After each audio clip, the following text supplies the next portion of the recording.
إني أسكنت من ذريتي بواد غير ذي زرع عند بيتك المحرم ربنا ليقيموا الصلاة فاجعل أفئدة من الناس تهوي إليهم وارزقهم من الثمرات لعلهم يشكرون۔ پروردگار، میں نے بے آب و گیا وادی میں اپنی اولاد کے ایک حصے کو تیرے محترم گھر کے پاس آباد کیا ہے۔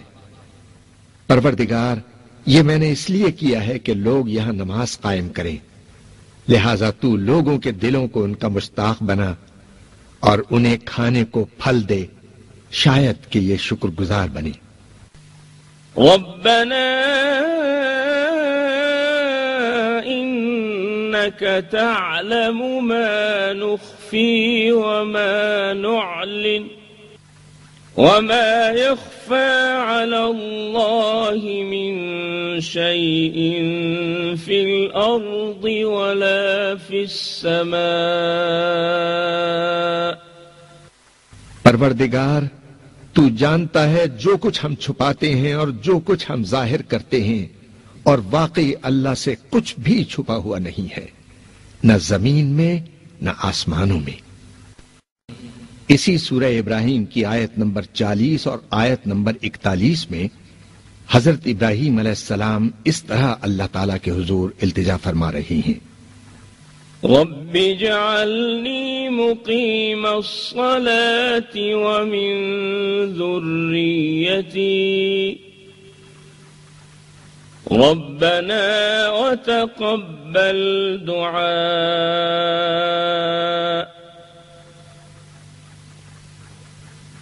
ربنا اغفر لي ولوالدي وللمؤمنين يوم يقوم الحساب۔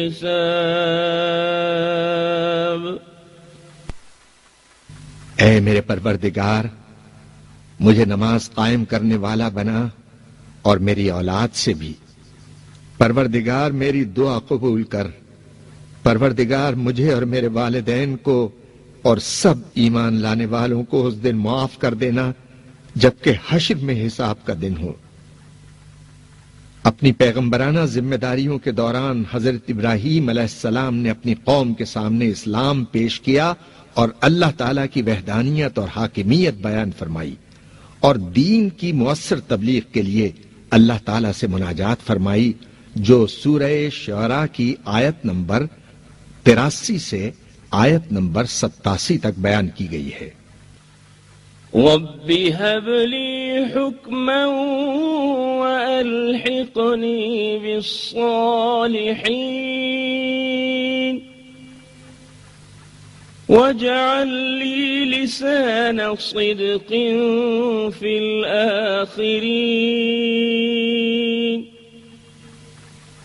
واجعلني من ورثة جنة النعيم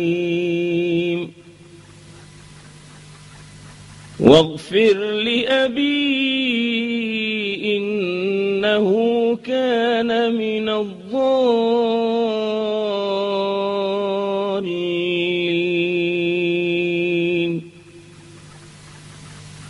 ولا تخزني يوم يبعثون۔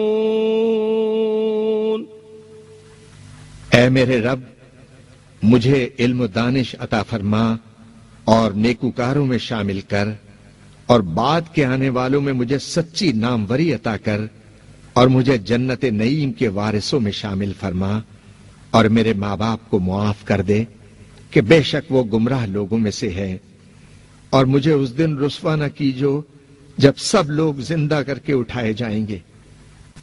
اسی طرح دوسرے انبیاء اور رسل نے بھی اللہ تعالیٰ کے حضور مختلف مواقع پر دعائیں مانگی ہیں، لیکن یہ دعائیں صرف انہی کے لیے مخصوص نہیں ہیں، کیونکہ اللہ اپنے ہر متقی بندے کو دعا مانگنے کی ترغیب دیتا ہے۔ اس لیے انبیاء کرام علیہم السلام کی دعائیں بھی ہر مسلمان کسی بھی مرحلے پر مانگ سکتا ہے۔ حضرت نوح علیہ السلام نے جو دعا مانگی تھی اس کا ذکر سورہ ہود کی آیت نمبر 47 میں ان الفاظ کے ساتھ آیا ہے: رب انی اعوذ بک ان اسألک ما لیس لی به علم وَإِلَّا تَغْفِرْ لِي وَتَرْحَمْنِي أَكُن مِّنَ الْخَاسِرِينَ۔ اے میرے رب، میں تیری پناہ مانگتا ہوں اس سے کہ وہ چیز تجھ سے مانگوں جس کا مجھے علم نہیں، اور اگر تو نے مجھے معاف نہ کیا اور رحم نہ فرمایا تو میں برباد ہو جاؤں گا۔ حضرت نوح علیہ السلام کی ایک اور دعا سنیے جو انہوں نے کفار اور بت پرستوں پر عذاب نازل فرمانے کے لیے مانگی تھی۔ آج بھی دنیا کے وہی حالات ہیں، کفار اور مشرکین کا غلبہ ہے۔ اللہ تعالیٰ سے یہ دعا مانگیے جو سورہ نوح کی آیات نمبر 26، 27 اور 28 میں بیان کی گئی ہے۔ رب لا تذر على الأرض من الكافرين ديارا إنك إن تذرهم يضلوا عبادك ولا يلدوا إلا فاجرا كفارا رب اغفر لي ولوالدي ولمن دخل بيتي مؤمنا وللمؤمنين والمؤمنات ولا تزد الظالمين إلا تبارا۔